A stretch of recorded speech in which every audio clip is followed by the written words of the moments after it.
Namaste. We are going to start our next session. My name is Neha Mehta. I'll request speakers and chairperson to please come on the stage. Renu Ji Gupta, Srimati Geeta Devi, Dr. Aditi Banerjee, and Dr. Alkanand Ashok. Please come on the stage. I apologize, it is Alaknanda Ashok.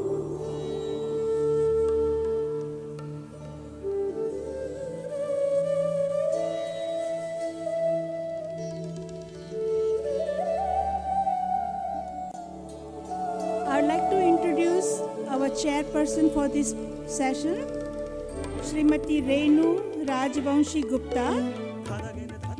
She is the owner of franchise business. She was born in Bharat and currently lives in USA with her husband Arun Gupta. She is actively involved in VHP of America activities. She's on the board of Ekal Vidyalaya Foundation, and currently she is also involved with Support a Child program. That's a Vishwa Hindu Parishad of America project. She also writes poetries, stories, and fiction in Hindi. Please welcome Renu Ji. And I'm sure you are all awakened with such a heavy food, right? So the good part of this whole session I'm not going to speak, which is a very good part. Okay, and as you know, today's topic is what? The role of women in Hindu, increasing role of women in Hindu resurgence. You know, everybody resurgence is upliftment, puraruthan, uthana, right? And the way I look at it is that there is no movement is complete without women. Okay, and in fact, अगर मजाक में कहें तो पुरुष को स्त्री उठाती है, दुनिया से नहीं, नींद से उठाती है, नींद से उठाती है, समाज को जगाती है. तो really the woman role is always there, is increasing every day. And the wonderful session we have right now, or the speakers we have, the best part is we have 3 speakers from 3 continents. Okay, so you will really have a speaker from America, USA, a speaker from Australia, and a speaker from Bharat, which is in the middle. Okay, as you know, Bharat always balances out. Okay, so this is a really wonderful panel. I'm sure you will enjoy talking about it. And from really, if you attended the morning session, you know there's always enough talking. So really from Gargi to Kiran Bedi, you know, like Rishi Gargi to Kiran Bedi, there's a long list of the people, women who have done their job. And there are a lot of women, we don't know about them, and they have been doing their job constantly, especially in the rural area. So let's start the session. What I'm going to do, I'm going to introduce one speaker at a time. Or how about I introduce all of them together, and then they all can take their turn and talk about it, okay? So let's start with Aditi Banerjee. She is in the farmost corner.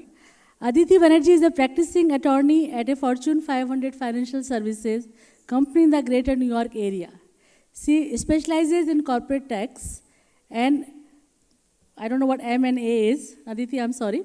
She's one on the board of directors of the World Association for Vedic Studies, which is called WAVES.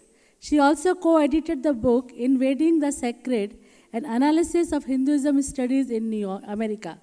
She has published several essays on Hinduism and the Hindu-American experiences. She earned her Juris Doctor from Yale Law School, which is one of the best schools in the world, and received a BA in International Relations in Tufts University. So we are very blessed and pleased to have Aditi Banerjee today as a speaker. Please welcome her. Our next speaker there is Dr. Alaknanda Ashok. She is an associate professor in G.B. Pant University of Agriculture and Technology. She has a degree in electronics and communication engineering and her PhD in digital image processing from IIT Roorkee, another very prestigious college. She also worked as senior principal scientist in CSIR for 4 years. She has represented Bharatiya team in badminton and rafting competition. How about that rafting? Wonderful. Okay, her social work touches the lives of widows families of forced personnel, child education, free medical camps. She is the secretary of BSF Wives Welfare Association. So let's welcome Dr. Alaknanda Ashok, very accomplished person. Last but not least is Srimati Geeta Devi from Australia. She has been living from last 33 years in Australia, like I have been living in America last 34 years. So we have spent more time of our life in other country than the Bharat, but still our heart is in Bharat, as you can see that. So she lives in Melbourne. She has worked as financial controller and company secretary. She is an executive member of Vishwa Hindu Parishad of Australia. I think if you have heard from Swamiji, he has always talked about how VHP Australia has done a wonderful job. He has said that as like a role model, right? As a Victorian state president, she leads to deliver various community projects. Srimati Geeta Devi is also the founder of Hindu Heritage Foundation of Victoria. So let's start. I'm not going to read the synopsis because they're going to talk about it. And every speaker has 12 minutes, okay? So I'm going to welcome, but just since I'm a poet, I have to recite something. So I'm going to recite, Nari tum agar shakti ho. नारी तुम अगर शक्ति हो तो अपनी शक्ति की पहचान करो. नारी तुम अपनी शक्ति हो तो शक्ति की पहचान करो. यदि तुम हो दुर्गा भवानी सरस्वती तो अपनी शक्ति का संधान करो. तो इसी संधान के साथ let me welcome and how about we invite Aditi Banerjee to give her talk. Welcome Aditi. Namaste. My pranams to everyone in the audience. Thank you very much for having me here. Today what I would like to talk about, while they pull up the presentation, what I would like to talk about today is using Swadharma as a model for empowering women and how this in turn will enable women to lead in the Hindu Renaissance. So the first reason is, why does Hindu society need strong and healthy Hindu women? And we find in the Manu Samhita itself where it says, where women are revered, there the gods are pleased. Where women are not revered, all sacred rites prove useless. And also, in whatever house a woman not duly honored pronounces a curse, that house with all that belong to it shall utterly perish.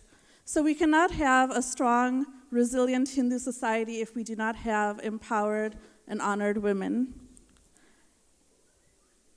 And similarly, just as a healthy Hindu community needs empowered women, Hindu women also need dharma, that which provides for universal harmony at the cosmic and individual level, as the source for their empowerment, which is a better source than the traditional Western feminism. That is because dharma provides the most healthy, holistic platform for women's individual and collective well-being. Why? Because dharma is the only surviving religious tradition that reveres the divine in its feminine form as Shakti. Our metaphysical and philosophical systems have always recognized the importance of the balance between masculine and feminine, Purusha and Prakriti, Shiva and Shakti, and have never held the masculine to be superior to the feminine. Also, dharma is holistic. Through the framework of the Purusharthas, which are the four principal aims of human life, dharma, artha, kama, and moksha, the focus is on a woman's physical, psychic, material, sexual, emotional, and spiritual well-being. In this way, all of a woman's needs are taken care of. Women have a key role in engendering and leading a Hindu Renaissance. That is because Shakti is the main missing ingredient in Hindu society today. By Shakti, I mean strength, force, energy, and the active principle to counter the tamas that is within our society. And women are needed to supply this. As a small example of this, in our pujas, you will find that men usually touch their right arm with their left when doing archana or abhisheka. And the reason that men have to do this is because the left side symbolizes Shakti, and men need to bring in Shakti from an external source, whereas women embody Shakti inherently. Also, the unique lakshanas or qualities of women are needed to provide balance. So qualities like compassion and gentleness and the maternal principle are much needed. And Hindu women throughout history have led the revival of Dharma, as we've heard about already yesterday and today.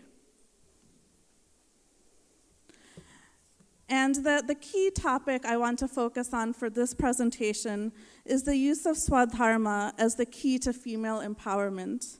And by this I mean using the inherent energies and qualities of being a woman for the benefit of our society. And in this way, I think Swadharma is the key to unlocking women's powers. Swadharma means recognizing and being true to one's own path, as determined by one's individual karma, vrittis, and vasanas, through the guidance of the Dharma Shastras, one's guru, and Ishvara. In the Bhagavad Gita, it is said that it is better to do one's own dharma imperfectly than to discharge another's dharma perfectly, which means we have to be true to ourselves and to our nature. In that way, Swadharma for a woman means being true to our unique feminine qualities and not trying to mimic men or to just take the place of men. And Swadharma also means balancing Vyashti Dharma, which is individual conduct, with Samashti Dharma, or cosmic order. In that way, it's not a narrow, rights-based paradigm as Western feminism usually is, and it's not just focused on the individual, but it's also focused on society and the larger cosmic order. And for the rest of the talk, I would like to talk about how Swadharma can be used to increase women's role in Hindu society and in Hindu Renaissance in different spheres of life.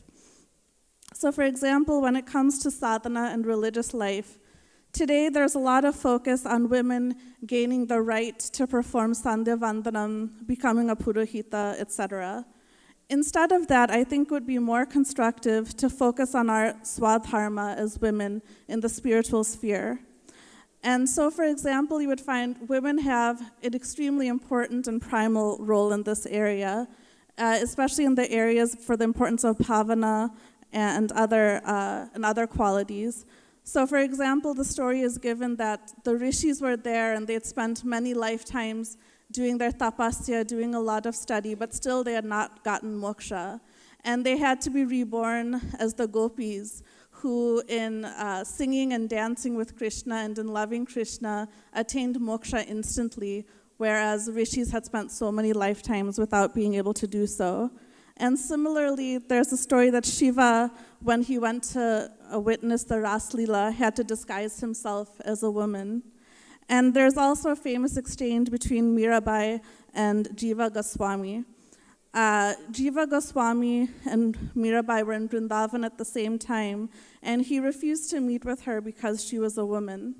At that time, Mirabai said, everybody in Vrindavan is a woman. Before Krishna, everyone is a woman. Today is the first time I have heard that there is another man in Vrindavan besides Krishna. And when Jiva Goswami heard this, he realized the greatness of Mirabai and immediately went to meet with her. Also, it is important to emphasize the role of woman as Saraswati Devi in the ideals of Gargi, Lopamudra, and Ubhaya Bharati. And in this regard, we must encourage education for girls and women. And also, our traditional shastras have always recognized the importance of women in performing our rites. A man cannot perform a yajna without his sahatharmini, his wife. And so in the Ramayana, after Sita had left, Rama had to have a statue of her constructed because even he, as an avatar of Vishnu, could not perform rites without Sita by his side. In the sphere of home and family life, it is important to recognize the importance of women as grihini. And a grihini is not simply someone who cooks and cleans. She is not a maidservant. In fact, grihini, the etymology of the word itself, means someone who rules the home, someone who's the queen of the household. And for example, you find Anasuya was deeply venerated because she had unparalleled tapasya, and she gained her powers through her pativrata, or devotion to her husband. And that made her so strong and so spiritual that the gods themselves would bow to her. And there's another example in the Mahabharata, which I think is very, very important. Bhishma is asked when he's lying on the bed of arrows why he had taken the wrong course, why had his mind become tainted. And he says that because he had eaten the food of the Kauravas for so many years, and the food of the Kauravas had negative karma because of their unrighteous conduct, his mind had also become tainted, and he had lost his way. And if you think of someone, a hero like Bhishma, who was so powerful, who was so righteous, who lost his way because he was not eating proper food, then what can we say about ourselves? And that tells me how important it is to have pure food. And nowadays we eat at restaurants, we have fast food because often no one has the time to cook. But without that, we're losing, it's bad for our health, it's bad for our spirituality, and it makes us adharmic. And so the need to have pure food, which is homemade food cooked with love and offered as prasadam, cannot be underestimated. And this is not just about cooking, but it's about nourishment of the family at all levels. And also in terms of the importance of motherhood, as Adi Shankara said, a bad son may be born, but there's no such thing as a bad mother. And in our sayings, we say, Matri Devo Bhava, Pitra Devo Bhava, Acharya Devo Bhava, mother is first. And while fathers and husbands play a very important role, the role of women is unique and primary when it comes to the household and family life, because she is the mother and she has the quality of mamta, maternal compassion, and this gives her a unique role. But at the same time, the role of women cannot and should not be restricted to the household. This is good not just for women, but for society as a whole. And it is important that men contribute more at home and at work to make this happen. And the reason that this is needed is because women bring diversity in thought and leadership styles to the workplace. The latest studies have shown that EQ, which is emotional intelligence, likability, and the ability to influence and persuade people, are the hallmarks of effective leadership. And in a multicultural world governed by multinational companies, diversity in perspectives and leadership styles are a key requirement. And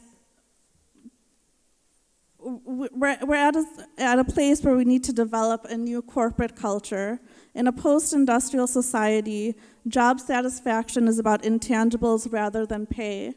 So workplace culture, social responsibility, entrepreneurship are very important features. And nowadays we find, even in the West, yoga, meditation, and leadership styles sourced in Eastern thought are entering the workplace. This change in landscape presents a unique opportunity for developing dharmic models of corporate culture. And women, as the traditional custodians of Samskriti, which are the practices and traditions that underpin our culture, are uniquely positioned to cultivate and implement new models of corporate culture and Samskriti and contribute to society in this way as well. Also in politics and governance, Devi in the warrior form and Draupadi are there as role models to catalyze dharmic action and decisively defeat adharmic forces. We must tap into these qualities and energies and harness the qualities of women to move forward causes in service of dharma for Loka Sangraha, not only for Hindus, but for all sentient beings. And some examples of this would be women's rights, protecting the environment, and safeguarding minority rights worldwide. We need to develop a dharmic framework for social justice and governance based on mutual responsibilities and interdependence, rather than zero-sum rights-based approaches that underlie Western thought.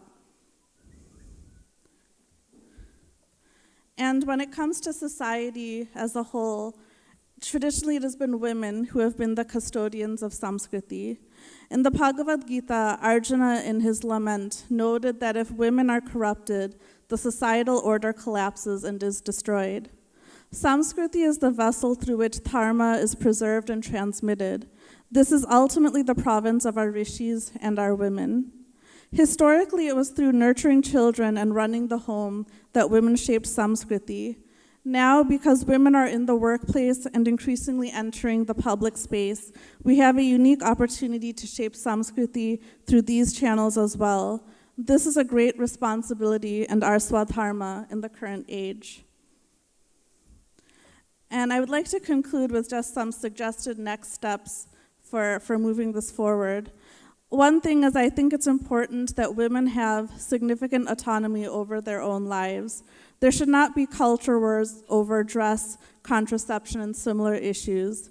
And we must also shed some of our Semitic sensibilities. We must remember the ideal of the Panchakanya, who were Ahalya, Draupadi, Sita, Tara, and Mandodari. These are the 5 virtuous wives who are revered by all Hindu women. And when you look at their lives, they did not lead traditional, conventional lives. Sometimes they remarried, sometimes they had multiple husbands. So our traditions have always taught us to respect and honor women, whatever path their lives have taken. We must also introduce formal mentoring and sponsorship programs to identify, cultivate, and place female leaders in positions of power and influence. This is needed in business and politics and in our socio-cultural organizations. And along those lines, we should also develop women-centric networking opportunities. And the next idea was already introduced in an earlier session about positively portraying the role of women and women's contributions to Indian society through textbooks and through school curricula. And finally, we must also facilitate frank discussion of the challenges we face as women and how to address them from a dharmic perspective. Thank you. Thank you, Aditi ji. I really appreciate your talk. Now I would like to invite Dr. Alaknanda Ashok ji to give her presentation. Namaskar. I am Dr. Alaknanda Ashok from Bharat.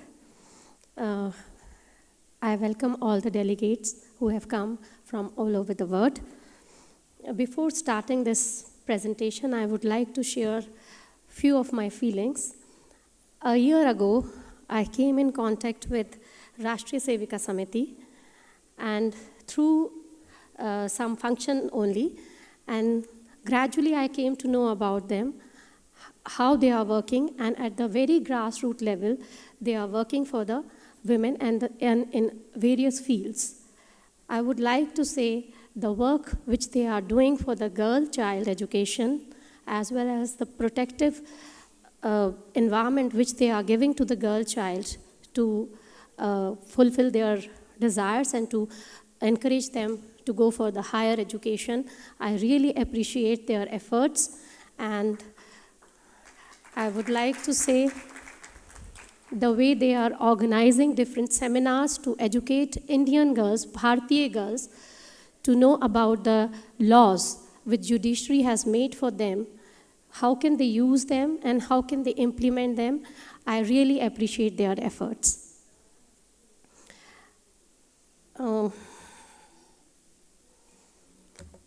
Today I will be presenting the performance of the women in the science and technology. So there are some issues and concerns which we will be discussing in this presentation, and these are like present scenario of women in science and technology, and what are the constraints faced by women in pursuing the science education. Do their career path changes after education? And what is the present scenario in Bharat? Is the prevailing organization culture of scientific R&D institutions suitable to women scientists? And how conducive are the existing government policies to promote female science education in the country? This presentation is basically based on the different studies which different committees are doing, which are formed in time to time, which are formed in the different part of world. So can you guess how much percentage of women are working in the field of science and technology? Can you have any wild guess? Okay. You are quite close. You are quite close. So there was a case study in 2009 by American Community Survey, which shows that the women comprises 48% of the US workforce. I'm taking the example of US because we say it's a developed country. So I feel it has the maximum number of women presentations. So I am starting with the presentation of the women in US. So they say the 48% of the US workforce is female. But if we go on the side of science and technology, so only 24% of women, they are working in the field of science. STEM means science and technology, engineering, and mathematics. So women in science, technology, engineering, mathematics fields earn considerably less as compared to the men. And when they took the data, the same education qualification, same energy level, and the concept, everything is same, but the women which is earning is $31.11 per hour, while the men, they are earning $36.34 per hour. And if we go further, as their age advances, this gap increases. Like the earning of the women, it comes down.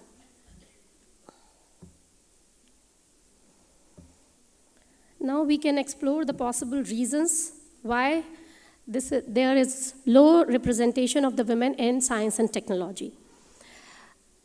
From the very beginning, science and technology is considered to be a masculine field, and it was believed that the mathematics and the physics and chemistry are the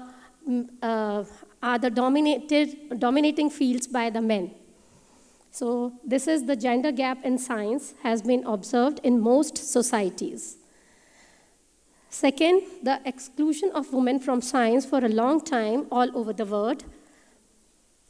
And the most important factor is how much girls are encouraged by their parents to pursue science and technology. If, like I am an engineer, my father always told me to become an engineer, and I took science. I tell you very frankly, when I was in class 8th, and in Bharatiya system, we have to select our subjects in grade 9. So I was very apprehensive. Like I never wanted to take science because I was afraid of doing mathematical calculations and other things. But because my father made me understand that it is not that difficult and you can do anything. So I went for the science, and finally I am an engineer, and I could do scientific job also.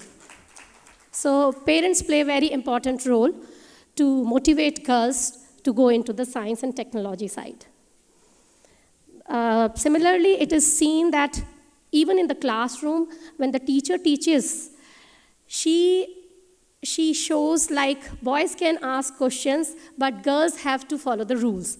So if teacher is like motivating and she tells girls that they can do science and maths equally good at par as boys, so there will be a higher percentage of girls who go for the science and technology. There is one more constraint. I would like to mention the maximum number of girls who have taken science as their subject. The maximum domination of girls is in the field of nursing or in psychology or in biology. But still, and we did a study, and in that we found only 4% of male are there in the nursing, but still the majority of the senior posts are not owned by women. So that is another reason that the female, they cannot reach at the highest post in science. That's why they also drop out. They try to come out from the science side.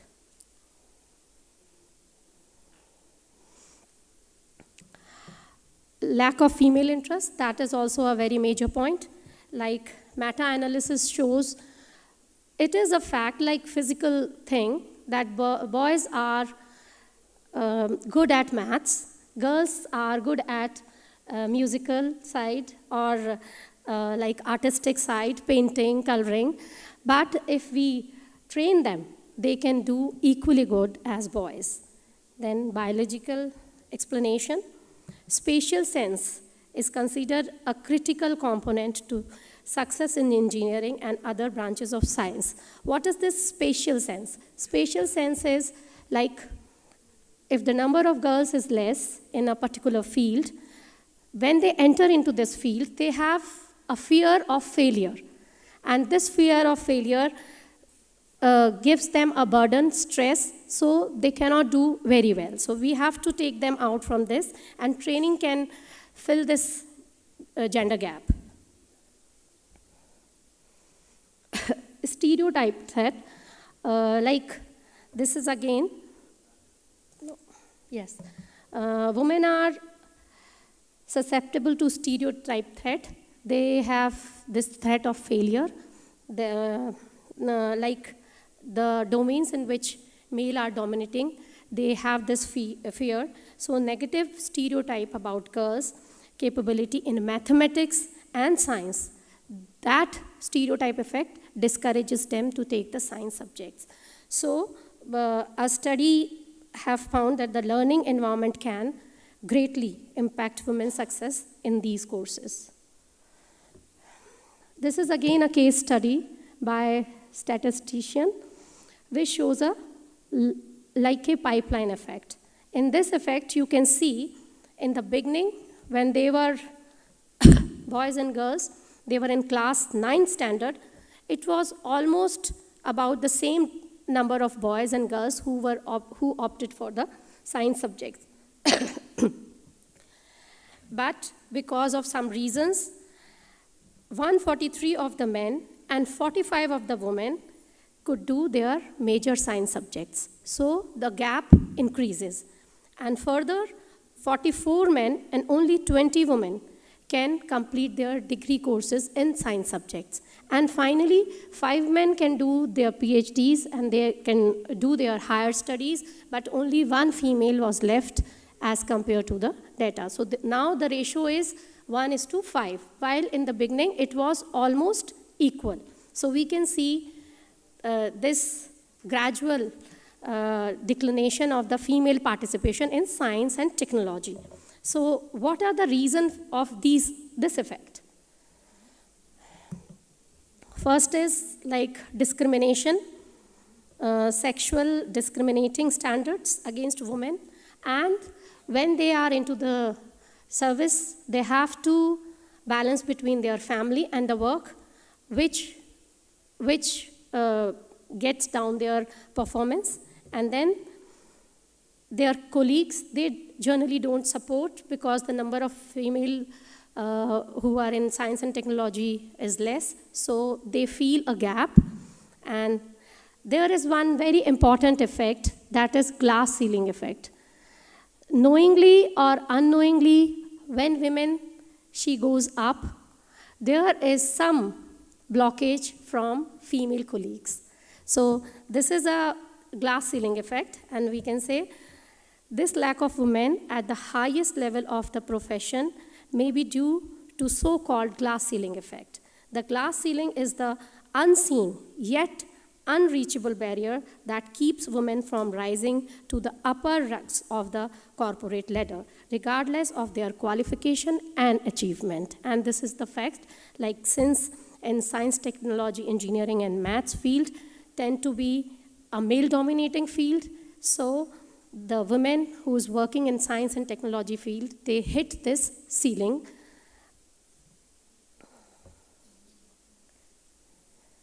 Now what strategies can be applied for increasing the participation of the women? In highly competitive science, technology, and maths field, like we can tell them about their mentor. We can tell them the success stories of the women, which can motivate them, and they can do better. And some favorable conditions can be created, like if they are struggling with their family and the work combination, so we can make them comfortable so that they can continue with that situation and they can pass their phase. Now we can see about the scenario of the women scientists in Bharat. In Bharat, the situation is even worse. Only 15%, like we saw in US, it is about 24%, but in Bharat, it's only 15% women who are working in the field of science and technology. And the most important thing, most of them are working in the field of nursing or in the field of psychology, where their space is more. So we can see in the data, like, although the women enrollment is increasing, but like in 2050-51, if there are 100 male in a class, there are only 14 girls in that science stream. But in 2009 and 10, it has increased to 60:100. But still, we have to go further. And you can see in this slide, like maximum number of science girls, they are into education. Either they are into medicine or into education. Medicine means they are into nursing, and education means they are into like teacher, professors in the colleges.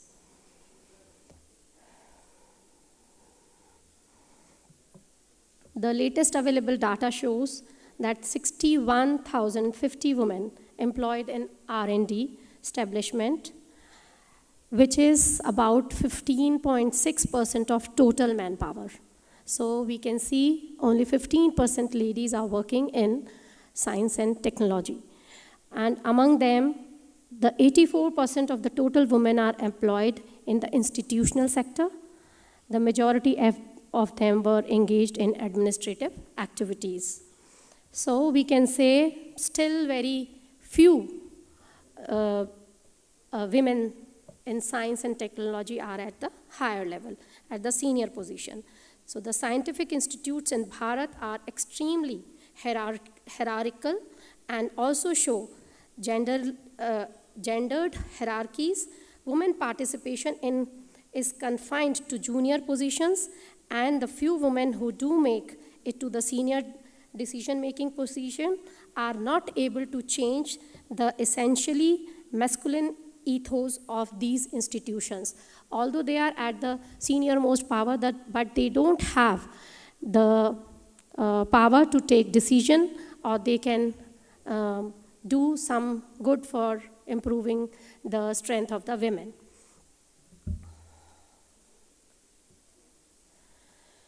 The findings are like there was a survey done by the National Task Force of Women in 2008, and the findings were the percentage of girls studying engineering is even lower than the basic science, and you can see in IITs the girls are very less.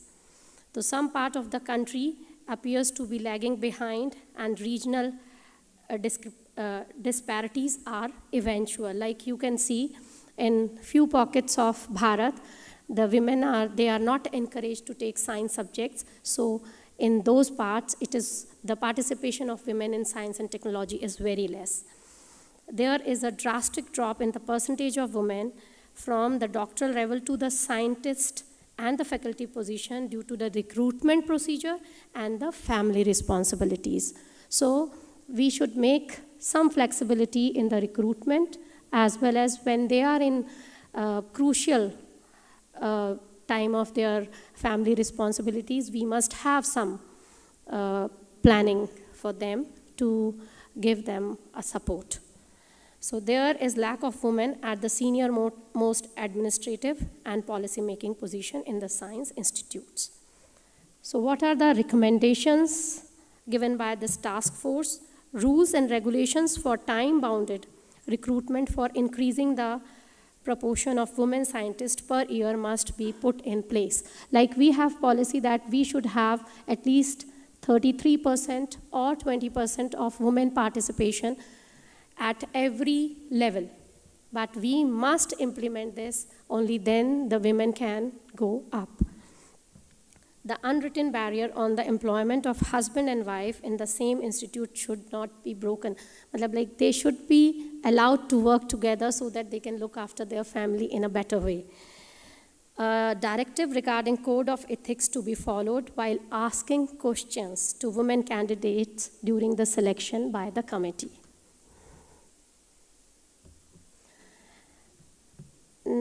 Now, a few more things can be done, like when the women, they go for maternity leave or they take break due to some family problems, they should allow to re-enter the system and enhance opportunity for women who have highest qualification in science but are unable to do research because of circumstances. A refresh training and mentorship program for re-entering after a break. The relaxation in eligibility criteria regarding age, women present in all government-sponsored conference workshops should be mandatory. It is seen that in number of conferences, women are not invited, so it should be mandatory. And like women who come for work, their institute must provide crutches, good toilets, campus housing, and safe transportation so that they can feel safe and they can continue with their job. Regardless sexual harassment at work, readdress sexual harassment at the workplace. It should be properly addressed that no woman should be harassed by the senior. Notifying the procedure to handle complaint of harassment against the heads of the institutions. Now the new policies, rules, and initiatives which are taken by the Bharat government, development of avenues to promote entrepreneurship and self-employment for women scientists. And like if we have to start from the girl child only, so there are some education reforms which are reported, which are suggested by the National Task Force, that are the girls in school should be encouraged to take up science, safe hostel accommodation, special fellowship schemes should be given to the girl child, and subsidized fees, special training to improve their skills, summer and winter science camp for girls, and interaction with successful women to motivate them. And I would love to say that our Rashtriya Sevika Samiti is already working on this. I have come to know that they have girls' hostel where they are providing safe hostel accommodation to them, and they are giving fellowships also to the girls, and they are encouraging girls to go for the science subjects. And similarly, they do sessions and they do conferences, and they invite the successful ladies so that the girl child can be encouraged. So these are the things which we can do to encourage the female participation in science and technology. Thank you. Dhanyavad. Thank you, Alaknanda ji. Really, it was very inspirational. Now I would like to request Geeta Devi ji from Australia to give her presentation. Om Sri Mahaganadhipataye Namaha Sri Gurubhyo Namaha Harihi Om. My pranam to Sri Swami Vijnananda ji and to all the elders here and to all the delegates. I believe that the fundamental meaning of the word leadership is being an agent of change. Leaders gather and motivate others to aid change. We need leadership to change the way in which we create and equip leaders. And we need it through educational process. This is the basis of VHP Australia's core activities: to marry cultural education with conventional education. Here, the word education means a process. The tools we have developed to engage the community in this process cater for 5 to 80-year-olds and from a single family to the whole community.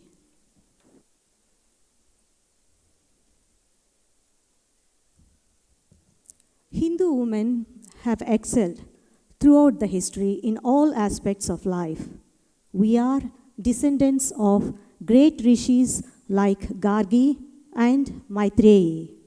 Women play a significant role in preserving, promoting, and spreading our culture. This role and responsibility is increasing when we migrate to a foreign country. However, despite our accomplishments at an individual level, there remains a strong need for effective Hindu leadership for women all over the world.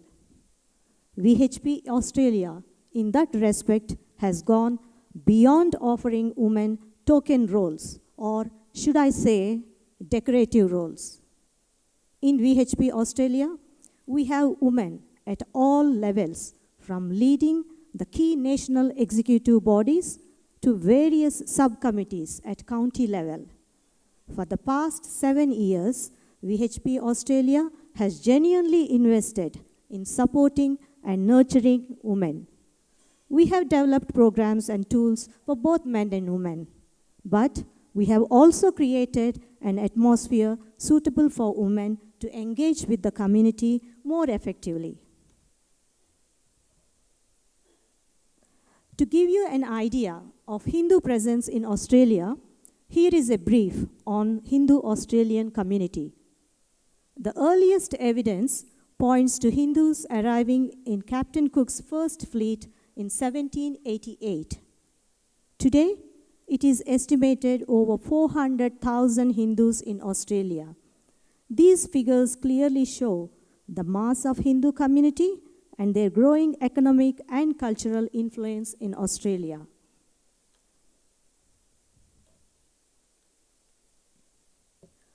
I'm deeply humbled to have been invited here today and at the opportunity to reflect with all of you on how our team in Australia is performing. Vishwa Hindu Parishad of Australia was established in 1996 and now has chapters in New South Wales, Victoria, and Queensland states. Through the various service divisions, we contribute to Australia's development in cultural, educational, social, and welfare areas. VHP Australia's projects offer clear and visible benefits to the communities. Now, here is how these divisions are serving the various sections of the community. Bal Samskar Kendras, the weekend Hindu cultural centers, offer Sanskrit language, Hindu culture, and yoga for children and youth.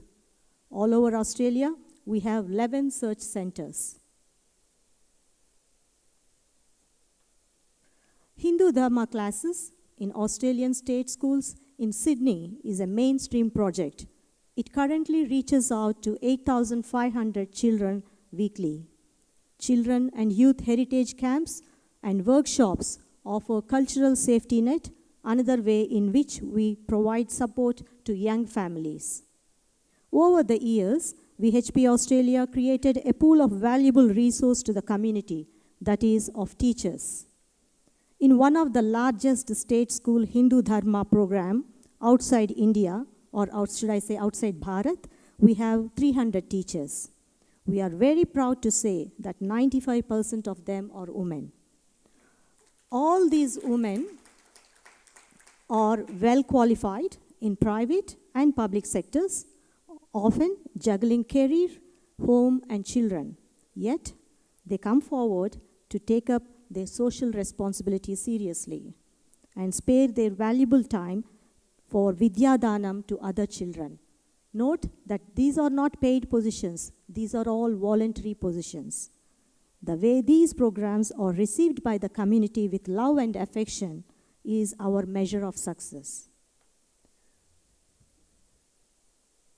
Hindu Youth Australia, HYA, engages the youth through annual national level youth conferences, well organized and well attended, workshops on career development and leadership, mentoring and peer support groups, sports activities, retreats and meets, and cultural fundraising events.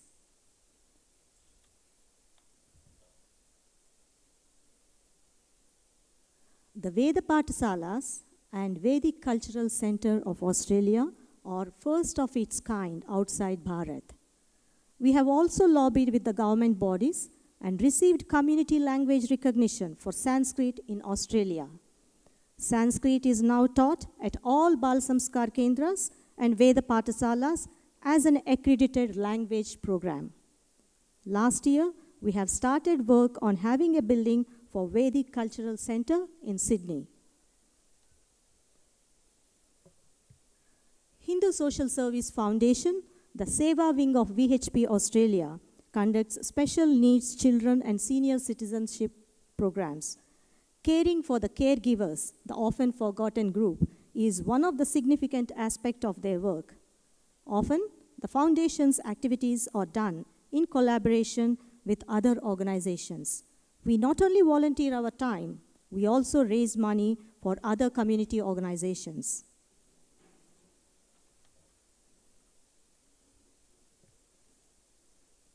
The Hindu community woke up with a start in 2009 when the first Australian National Hindu Conference was conducted. In April this year, the third national conference in Sydney attracted Australia-wide audiences. It also hosted the Women's Multi-Faith Conference, a first in Australia by a Hindu organization.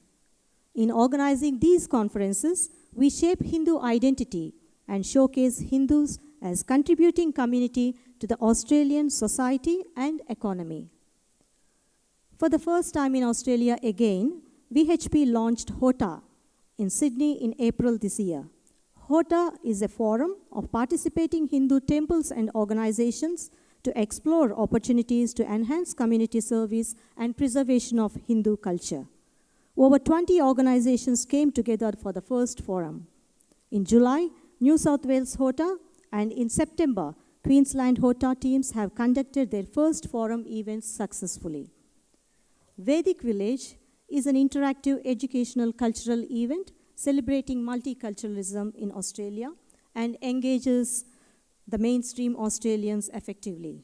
It is built on the concept that the backbone of today's Indian culture originates from our ancient and advanced Vedic civilization.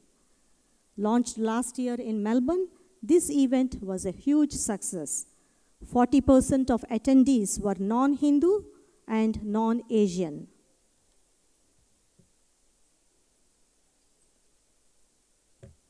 It is essential that to inspire and support community members in preserving Hindu heritage and cultural values, we need to work together with the government bodies.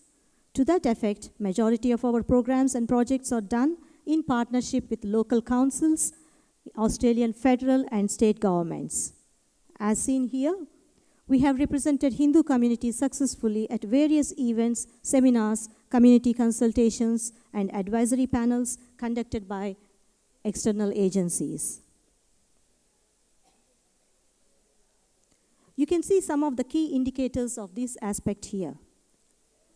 As a result of our commitment to work with the government and other faith groups, VHP Australia is today recognized as one of the leading Hindu organizations in promoting unity in diversity, which is part of our Sanatana Dharma. It is nothing new to us, and multiculturalism in Australia.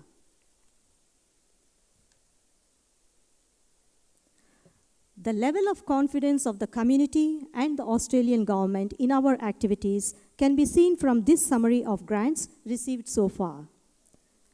Applying for funding and receiving a grant also made us to approach our projects in a business-like manner. Projects need to be delivered as per business plan. Accountability and transparency are to be maintained. For each dollar raised, our volunteers add value and deliver 4 times more to the community. Sometimes the value addition cannot be measured just in dollar terms alone.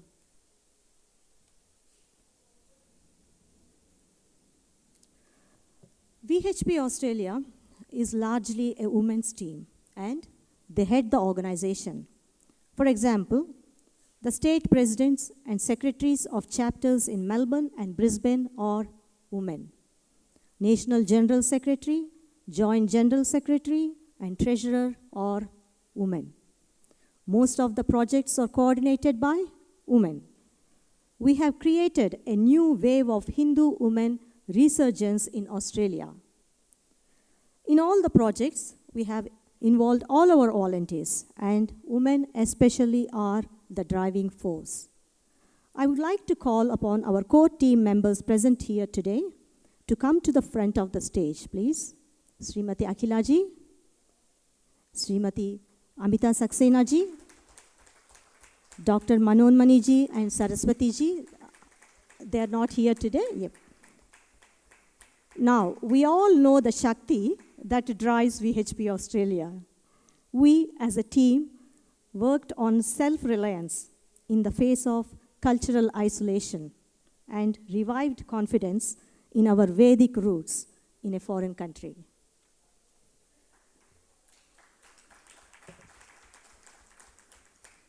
It is one thing to do community work and another to actually let the community know we are there for them. To that effect, the two key areas of working with media and maintaining good public relations were given importance. We are also raising Hindu awareness in our community with our media presence. So it is no surprise that today in all states we are in, VHP Australia name is well recognized. Going forward, as usual, VHP Australia is committed to Hindu Dharma and multicultural Australian society in these 6 key areas.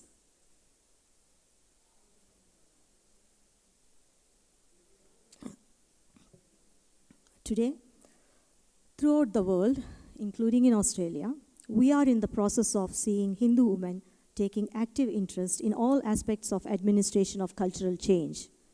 Change happens when our leaders go beyond mentoring and start promoting qualified women and supporting their growth and development at the most senior levels. In conclusion, Team Australia is a success because of this change of attitude towards women leadership. I urge all of you gathered here today, especially women, to get involved in Hindu community work. Majority of us today represent the transition generation. We are the bridging generation between the world of yesteryears and of tomorrow. Do not underestimate the inherent strength to help ourselves and the values that you all carry. My sincere thanks to the organizers of this conference for providing a platform for us and for giving me this opportunity to share our experiences of community service or seva with all of you. Thank you. Dhanyavad. Namaste. Okay. All 3 speakers have different 3 fields, different 3 exposures. Since I live in USA, I would like to give a little bit perspective of Hindu women in USA, even though Aditi said. VHP in USA, which is called VHPA, Vishwa Hindu Parishad of America, has been active from last 40 years. So this is really like old organization in VHPA. We have about 18 very active chapters. I have been involved in VHPA from last day 1. The population, Hindu population of USA is 2 crore, okay? And same is in Canada. So it's a huge population. So you can see that 50% are women, okay? So Hindu women really have very important role. We have, like, I think right now, about 30 women have come from USA in this conference. Some are here. So Hindu women always have. The way I look at it is, we have Hindus from 50 countries, right? So there are 50 different roles of women we can define right here. Sometimes Hindu women are struggling for survival, sometimes recognition, sometimes betterment, sometimes they're struggling against the loneliness, which is the biggest problem. In USA, I would say, you think about it, I was just talking to Geeta. We are going there, when we got married and we were landed there, 34 years, did not know anybody. There was no phone. It used to cost $50 a call when my husband was making $1,000 a month. So you think about it, that how would we make the calls? And there was nobody. There was nobody to talk about. Really, I used to say, my husband, that we are like 2 strangers are living together in a strange land, okay? And that's how we grow up. All the Hindu families living outside India have pretty much gone through the similar kind of experience. Now, Hindu women, what I call is, in USA especially, work inside home as well as work outside. So she has really a lot of added responsibility. And also, we don't have any domestic help. So we are Maharani bhi hum hai aur Naukrani bhi hum hai, apne ghar ki. This is the way I look at it always. So you can just say ourselves whatever we are. So, and also being single women, spouses are dying. I mean, there's a lot of challenges are coming as we move on. And Hindu women supporting each other, actively working in the organization is really the power force, really that making us survive. And I'm sure Geeta will, assist to that. But the benefit of this we got is that Hindus are very close to each other. We meet so much, we do a lot of activities together, even in smaller town where we live, we have a monthly shaka or chapter of VHP every month. So our basement is the Karyalaya, okay? And then we have Hindu Women Network. We have Vanprasthi Network because Hindu population is aging now. Also we have children activities, we have Bal Vihar, we have camps. We also have Hindu Mandir Executive Conference, which is a big thing. And whenever there's anything going against Hindus, you know how it is. People don't sit. The Muslims and Christians don't want to sit quietly and they don't let us live in peace for a long time. So every now and then we are seeing something going on against Hindus. So now you have to fight it out. Now also there's a lot of Nepali Hindus, which are Bhutani Hindus, have migrated to USA. And that is like 60,000 in population. Okay, and these are the people who need not even have electricity in their camps. Now they landed in all of our cities, and they don't even know how to turn on the light. And now they have everything because they got car. That's a gift from USA you get. So you have a house, you have a car, you have everything. But the challenge is coming that kids are not listening to the parents because kids are moving forward and parents are behind. So there's a suicide rate. There's an education problem. Children are not good in the education. They're losing their roots. So we, as an activist VHP group or HSS, have been really coming in forefront and stop the conversion on top of it, because Catholic services invited them. So the role of Hindu women is everywhere. It may change its shape, it may change the way we are doing it, or we may use different language, we may use different car, but again the struggle is the same, pretty much. Now since we have about 5-6 minutes, is anybody has any question I would like to, invite? Well, Hindu organizations always have the same challenge, whether it is VHP Bharat or it is VHP America. Okay, let's always have one fact clear, always. Okay, Hindus have to struggle just like we are Pandav. We have to struggle for everything. Okay, so as far as having Hindu women in politics, in fact, in USA, we have a lot of numbers. In fact, one is a Nikki Nelly. She is originally Sikh but converted. Okay, and then also we have a couple of other women, and maybe Aditi might remind me some more, have been in politics actively. As far as the Sangathan or as the organization VHP, how effective we are effective in some ways. For example, there was something going on in Las Vegas. They wanted to have a statue of Ganesha and then tummy a lot of the coins. So the plan was making like a toy or like a game. You press the tummy and then money will come out. Okay, we said no, don't make fun of our deity. Okay, so we had to run an American Hindu against defamation, all kind of petitions and talking, and finally it was stopped. Same thing they called with a nightclub is a karma club. No, I said no. Nightclub is not a karma club. So we have to really, whenever the number is together, whenever there's enough strength, we are heard. So really, strength is in the number. Okay? So sometimes we are heard, sometimes we are successful, sometimes we are not. But to the larger point, we are able to be successful in being heard and also putting our message across. Okay? My name is Anupama Braro, and I'm from Hindu Forum of Germany. And I would like to add a little bit. I could understand what you mean. We have the communities like VHP, they are doing the activities. But as she asked that how it's affecting politically, this I would like to just make it a precise answer to this. There is a platform called Hindu Forum of Europe. Because I'm from the Euro part, so from Germany, I would like to speak about it. Yeah. We have a Hindu Forum of Europe, which is taken care by Miss Bharati Taylor. I don't know how many of you know about her. Does anybody knows about Bharati Taylor? She is based in this UK since many, many years, I think more than 35 years. She has established this Hindu Forum of Europe, where the leaders from all over the European countries are members, and they hold a lobby in international in Parliament of Interfaith and Religion for Peace.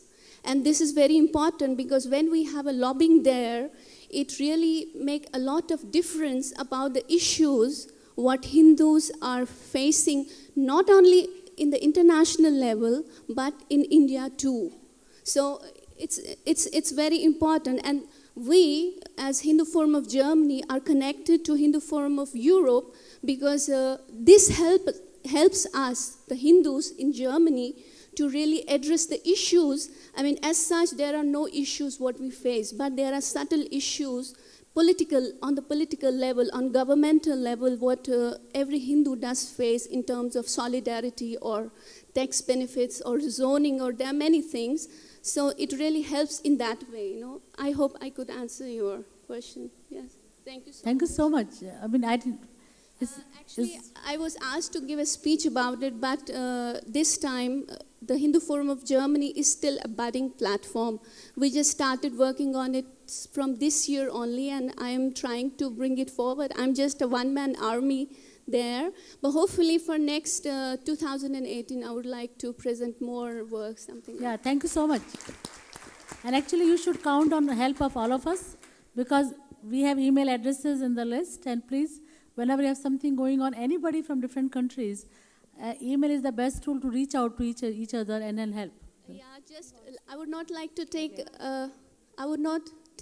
much time. I'm from, I've been living in Germany for last 10 years. I'm a Kashmiri Saraswat Brahmin, but I will not speak about, because we have left Kashmir since long time because of the ethnic cleansing or exodus or whatever happened. Because I don't want myself to be victimized every time I face this. We fought, and here I would like to remember a Mexican proverb. It says that they tried to bury us. They tried to bury us, but they didn't know that we were seeds. So right. I'm also one of the seed who has come here to raise this voice, and I'm really proud to be Kashmiri Pandit, and this is in my genes, and hopefully we rise and we speak about. Thank you so much. Yeah, you go ahead. You go ahead. Yeah. I think we just have a couple of minutes. There's one lady over here.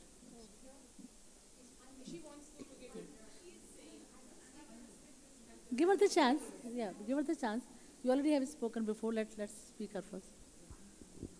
So when it comes to how effective we are, in America, the textbooks has, in 6th grade, they study about ancient civilization, under which,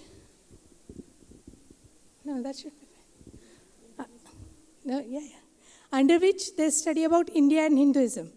So there were a lot of misrepresentations in the textbook. So through Hindu Swayamsevak Sangha, we took up this project and we talked to publishers. We went to state school board and we talked about this, and there were we entered the phase when there was at the level of edits and corrections.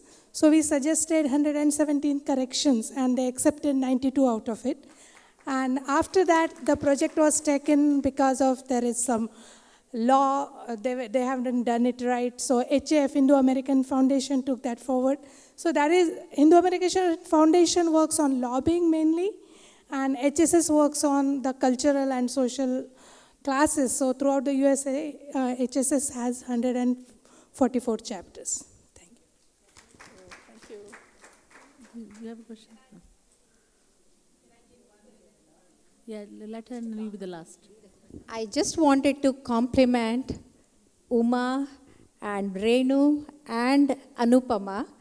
When Indian girls, the Bharatiya girl, Nari, they are neglecting Hinduism, you people are torch bearers of Hinduism, and please stand up and give a big applause to them. Thank you. Because yesterday when I was coming in the flight, a young girl sitting next to me When she saw my paper, she said, I'm not interested in religion, and she just threw it. And you guys are doing such wonderful work. Please stand up, guys, and then clap for such a wonderful thing that doing. We are very, very proud of you, and you have spread the Hinduism all over the globe, and this is the globalization of the good work. Thank you very much. And Aditi, very subtly, she mentioned about Bhishmacharya. When he is on a Sharashaya, he asks, why me? And that time Krishna says, I have been Dharmishta, I have never hurt anyone, why me? And Krishna says, 100 Janma ago, when you are going as a prince in your chariot, a snake came in front of you. You took your arrow and threw it on the side of the road, and it fell on a thorn, and it was tortured and it died, so you are paying for that. This may appear very strange, but there is a moral in this. You do harm, you torture somebody, you do himsa, you get it back. And that is what Hinduism tells, not to hurt, not to ahimsa parmo dharma. That is Hinduism. Thank you. One more question, lady wants to. I would like to add one thing to this. Like, I have been in touch with the Rashtriya Sevika Samiti, and whenever I meet them, the idea on which they are working is basically Mahila Sashактीकरण, किंतु उनके संस्कारों के साथ. अपनी जड़ों को छोड़ना नहीं है. So I really like that idea because they always say कि अपने संस्कारों को साथ लेकर हमें महिला का सशक्तिकरण करना है. I do not have any question, but I have some experience of Hinduism, how we brought the Hinduism in American eyes, in their vision. When I went about 39 years, very, very young, they were making fun of onion, garlic. They're making fun of the way people dress up. But we never give up. They like our long hair. They like our wearing sari. The thing is this, how you represent yourself. If you represent properly, they will understand. They're human beings. They've never been to our culture. So we represented our culture. We gave. Ganesha ji is not with the big mouth or elephant or anything. He is a remover of the obstacle. And they, believe me, they accept it. When Obama, our president, win very first time, he had Hanumanji's small picture in his pocket. When he oath, he shows us. So somebody gave it to him.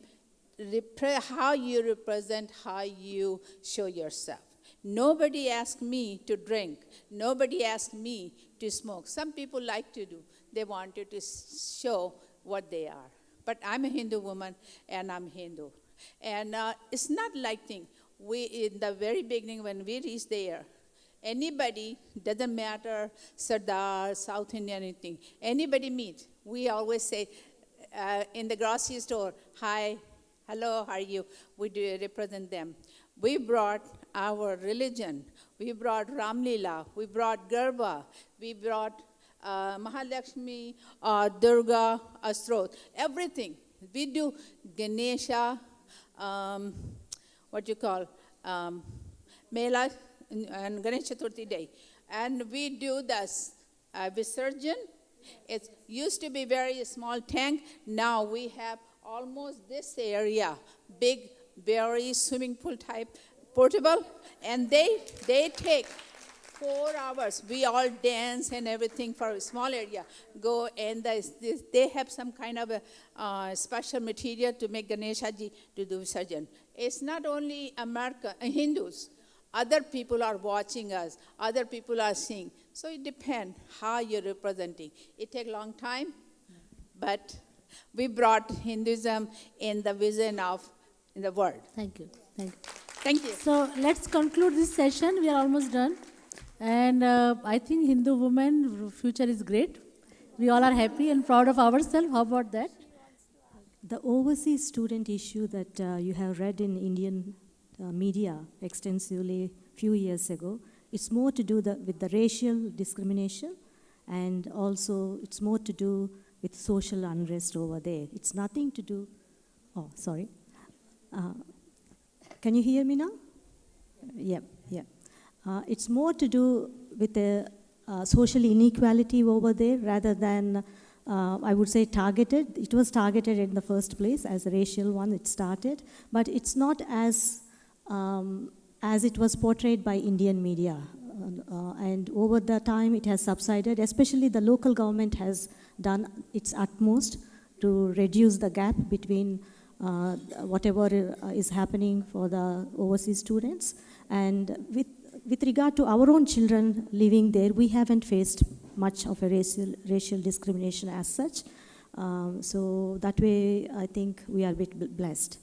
Yes. Thank you, everybody.